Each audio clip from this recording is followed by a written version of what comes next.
Alright, thanks as always for tuning into this episode of Gears Tactics. This episode is, as always, done on the insane difficulty with no death. Everything, really, is in the description. Ways to support me, as I'm a small channel. I've got a Discord, Twitter, Twit, links to directly support, and there's a playlist for all of the missions. So if you see a mission that you're a bit stuck on, check out the playlist.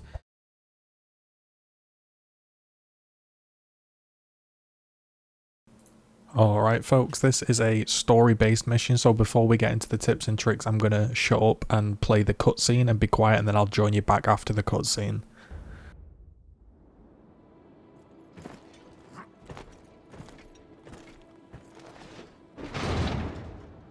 Okay, let's do this.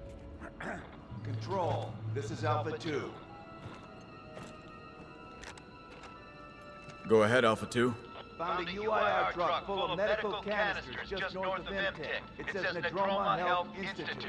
No use to us, Alpha 2. Leave it and move on. Control out.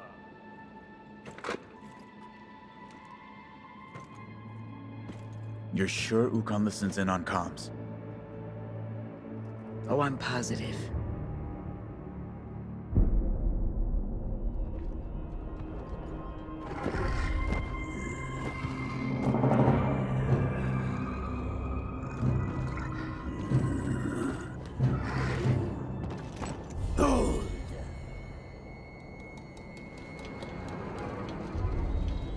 Excellent.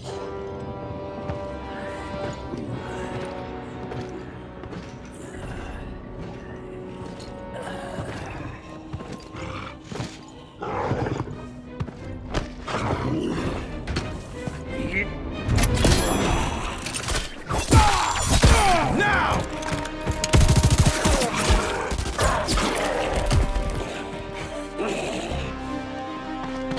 Sorry, asshole. Pharmacy's closed.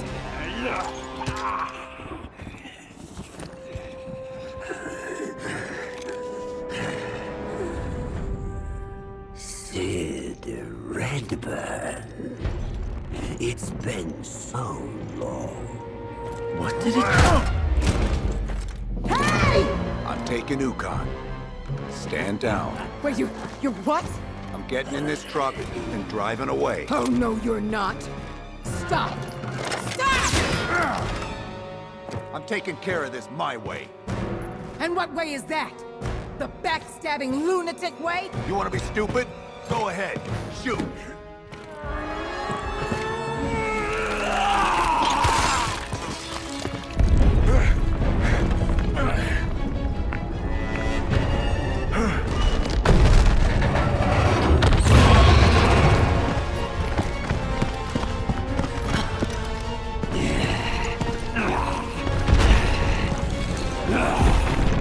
A shame to leave, just as things are getting interesting.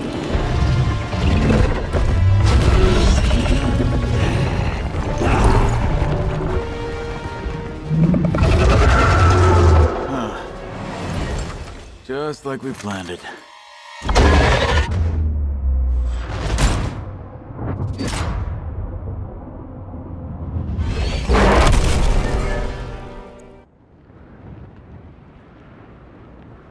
And that's a corpser!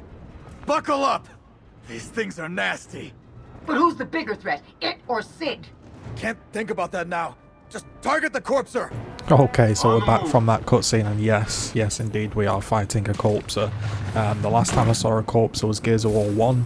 This game definitely, thematically, colour-wise, colour palette, the music, the noises, the graphics, it really does suit that style, and I'm pleased to see this big boss return. This boss, actually, I did in 2 takes. I died once on the first part, and then the rest of it was plain sailing. I actually found it to be much simpler than the Brumac, and I'll try to talk you through kind of what's going on, and also kind of let you enjoy the noises and the experience. I won't speak too much over it, although you know me, I probably will. So, the idea of the corpser is it raises and it puts a cone of sort of redness on the floor. That is somewhere where you can't be stood in for the next turn. And obviously as we're going, there are these emergence holes that I just happened to be nearby, and I was able to stick a grenade on it. And then obviously the move is going to be get yourself out of the red zone and protect yourself from the grubs that are spawning nearby. I don't know where the grubs are going to spawn. I don't know where the locusts are going to spawn.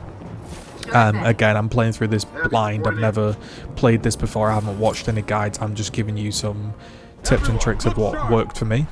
I'm going to sneeze, apologies. Close that E-hole. No, is it coming? No, apparently it's gone. The sneeze is gone. So you can see that the corpse that slams down, anybody in its path is going to be killed. And it also has an ability where, as you can see, it launches these mines. And whilst this is going on, there's obviously locusts spawning around it, which means, you know, you can get pincered down stuck, and it can get pretty tricky. So the main way I played this mission out was I wanted to reload when it was safe. So when there was nothing about, I got all my reloads in when possible. You're going to see this coming up soon. Here I'm going to use Intimidate to break out of this Overwatch, and then I'm going to return fire on it. And effectively, I figured, again, it's not a timed mission. It's not turn-based as well, you know, it's not like limited turns. So I'm just going to keep myself out of the red lines, and as long as if that happens, we can play out the situation by, you know, just seeing what happens. For example, you know, firing off some crit snipers into the distance.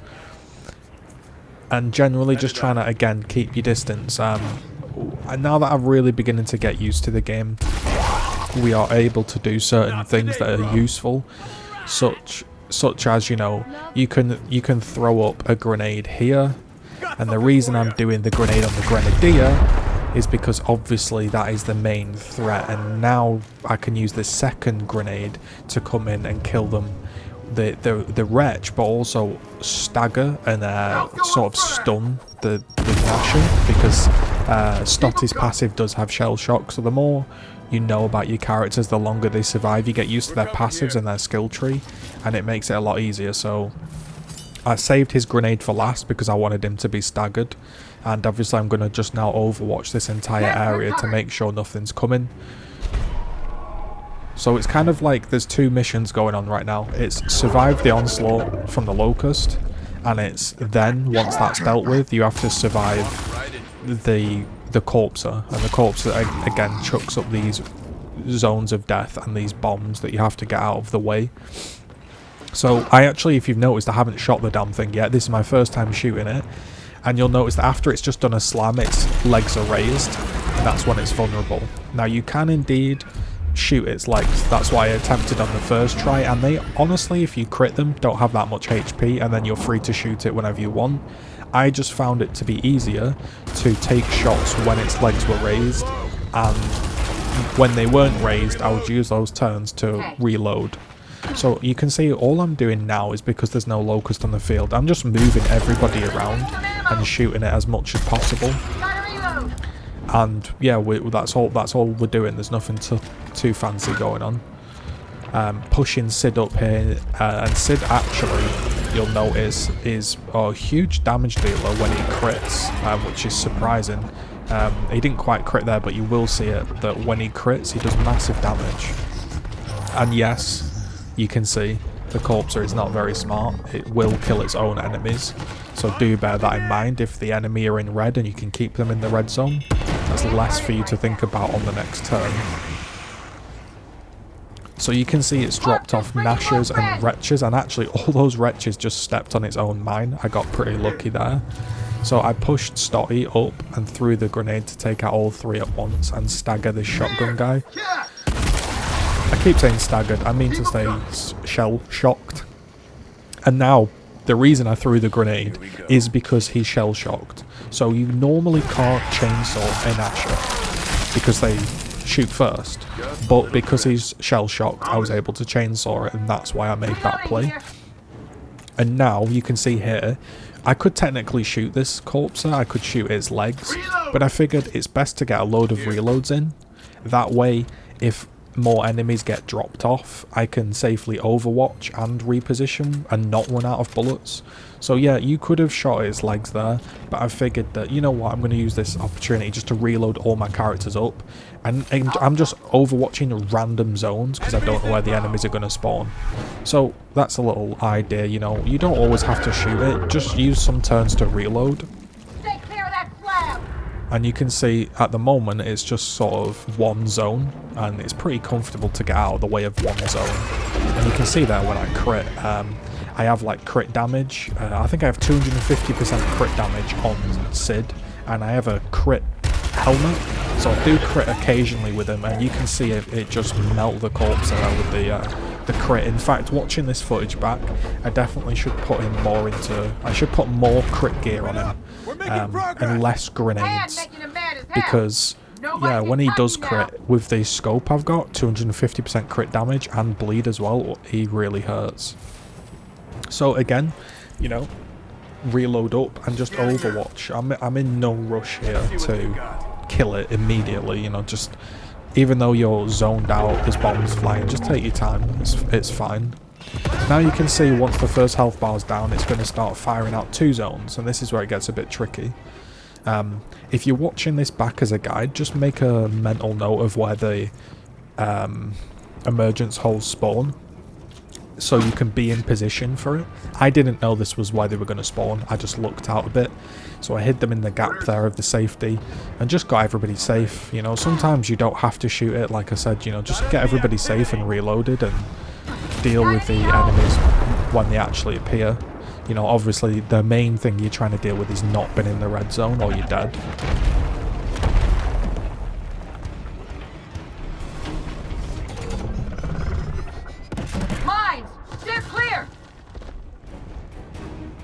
Alright, so it's fired off a ton more mines here, and it's time to just scoot out of the way.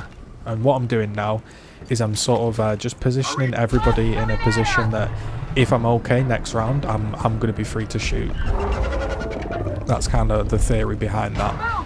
So it's raised its legs, and you know, 3 out of 3, it was just complete luck. There was nothing more to it. I just happened to be next to all of the places the emergency holes spawn. Now it could be that they spawn near you intentionally, or it could be that I just completely looked out and I found the 3 places where they spawn. Normally in the game the emergence holes don't change position, but it does seem odd that I found all 3 of them. Could have just been luck.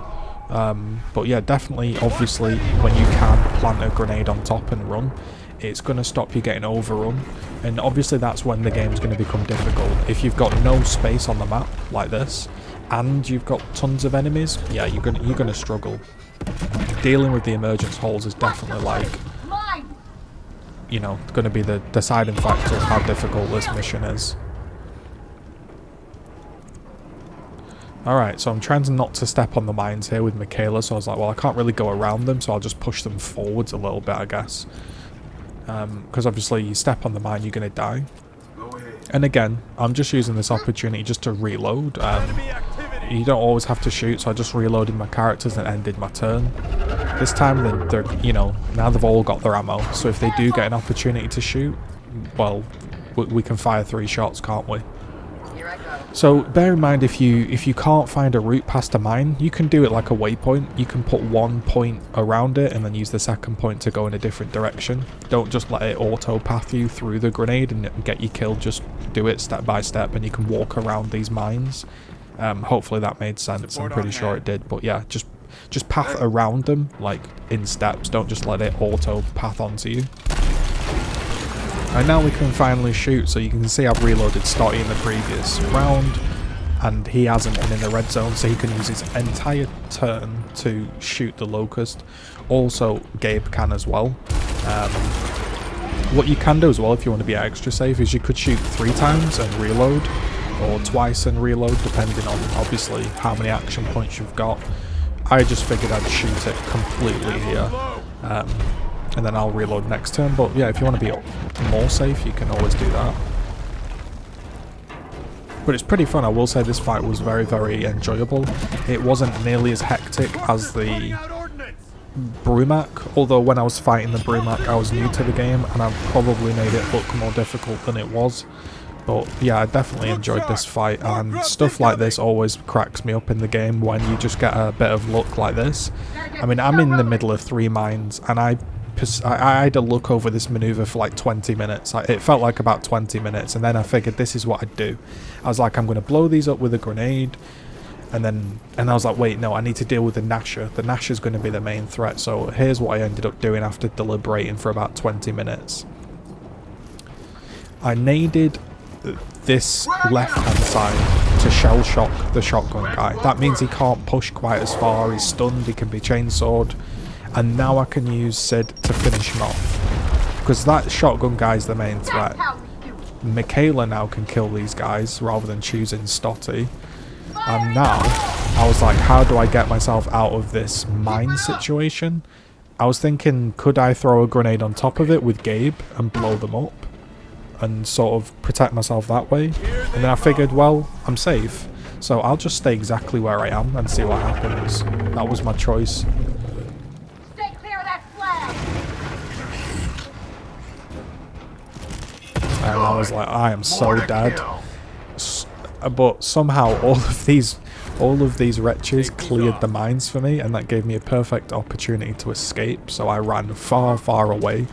I put Stotty on the ledge here with the height advantage, and I just sort of explosive shot this lower health wretch, which would then chain react, and it then pushed the grenadier away. The grenadier, sorry.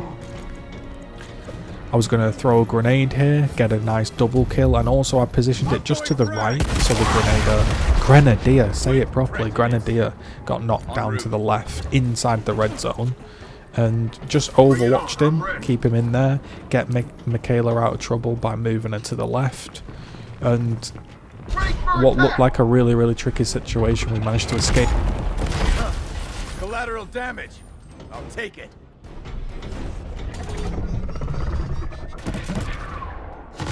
Watch your footing. Mine.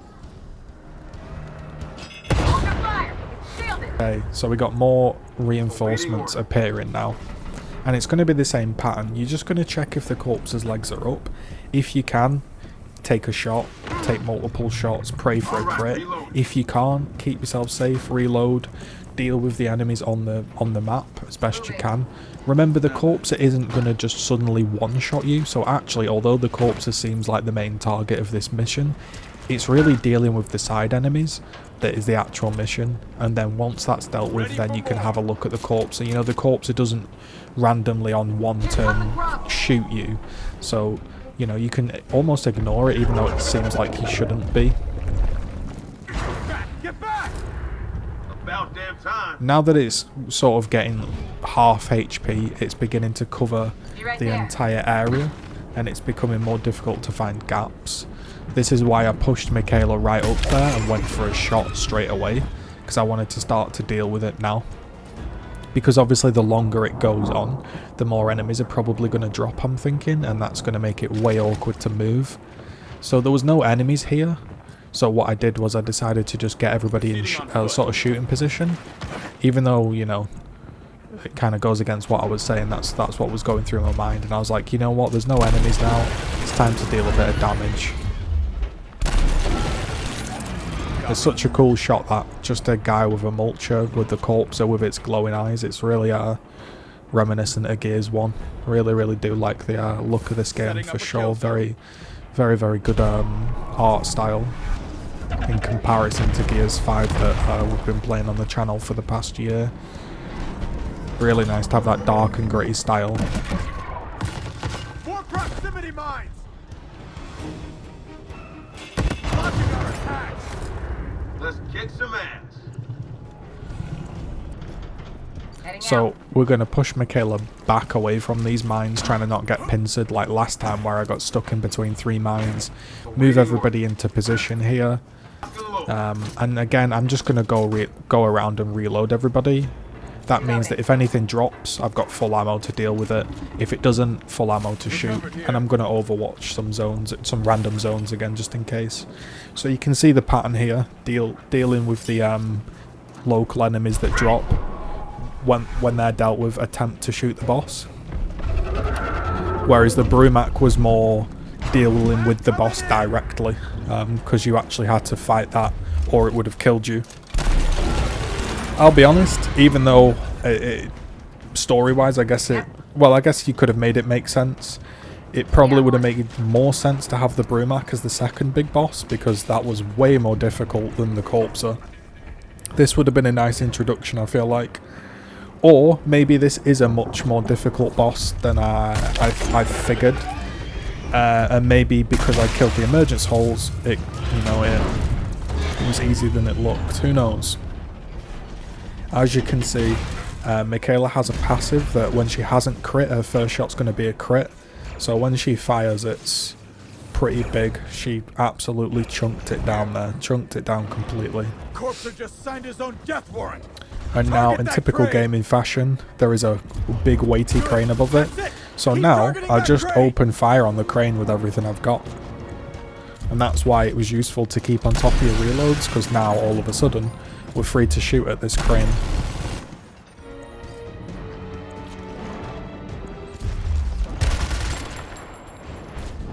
Sid there somehow managing to miss a ginormous crane. We don't know. Maybe Sid had his eye patch on the wrong guy there or something, but Sid just missing a 500-foot size crane.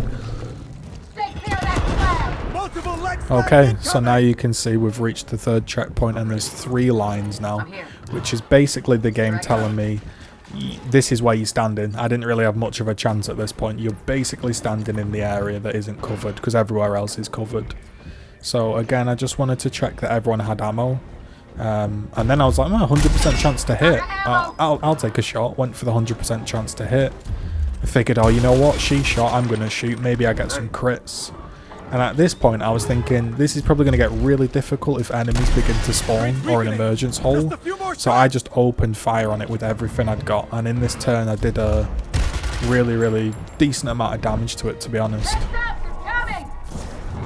It's dangling above it. It's dangling above it, almost. God damn, that's a lot of legs.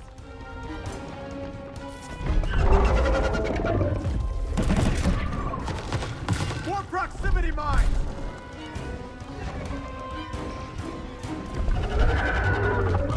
You can see it's squirming there, and this is kind of, it feels like its last hurrah. There's a ton of mines everywhere. There's 3 lanes to be covered. There's basically nowhere I can go. So I'm just literally trying to find a spot where I can actually safely escape, which appears to be the front route. So I'm going into the front. And before I did this, I wanted to check that everybody was in a safe zone, because I didn't want to drop the Corpser down, kill it, and then have somebody in a red zone and die.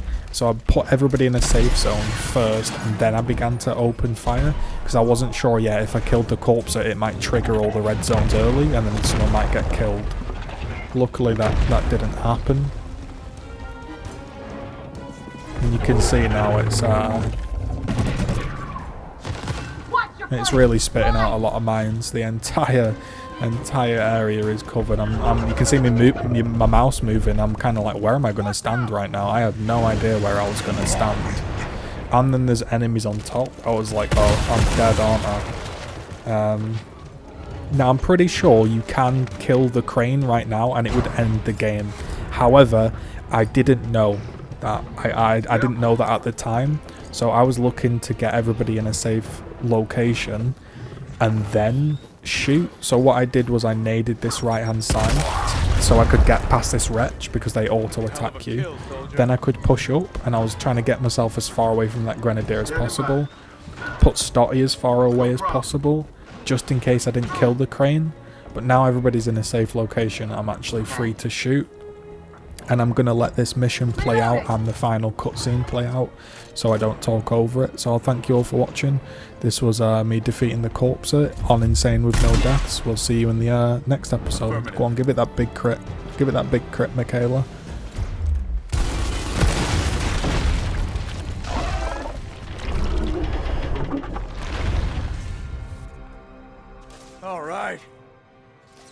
Target eliminated. Nice goddamn work.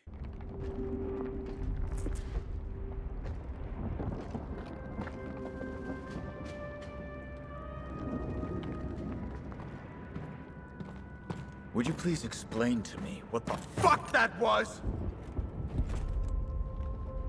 You owe me an answer.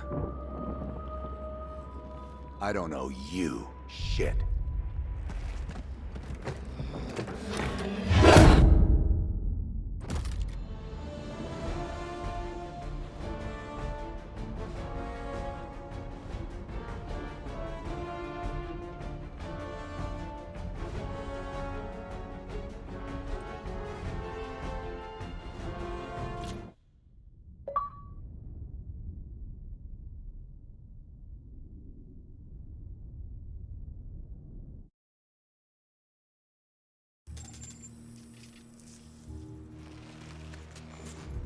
I trust you have better news this time, Diaz. We had Ukon. And then your man tried to escape with him. And where is Major Redburn now? Detained. Unfortunate, but you've cornered Ukon once. You can do it again. As for Major Redburn, the penalty for treason is death. I leave the method to you.